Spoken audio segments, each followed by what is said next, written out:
భక్తుడు అంటే 3 లక్షణాలు ఉండాలండి ఖచ్చితంగా. మాటల్లో సత్యం, చేతల్లో ధర్మం, మనస్సులో భగవంతుడు ఉన్నవాడే భక్తుడు. నీ మాటలు సత్యమేనా?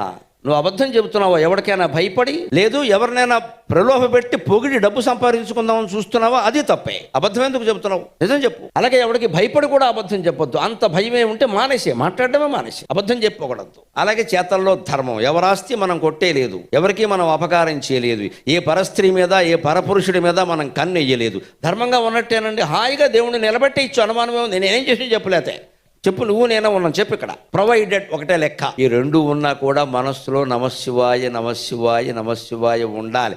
ఎందుకంటే సత్యానికి ధర్మానికి శక్తి అంతా దేవుడి నుంచే వస్తుంది, మామూలుగా రాదది. అంచేత మనం ఎంత గొప్ప వాళ్ళమైనా సత్యానికి ధర్మానికి కట్టుబడినా ఎంత వస్తున్నా ఛార్జింగ్ వేరే ఏంటంటే నమశివాయ. కానీ కేవలం ఛార్జింగ్ వేరే ఒకటి పెట్టేసి అసత్యాలు అధర్మాలు చేస్తే అప్పుడు షాక్ కొట్టేస్తుంది, అది వేరే విషయం.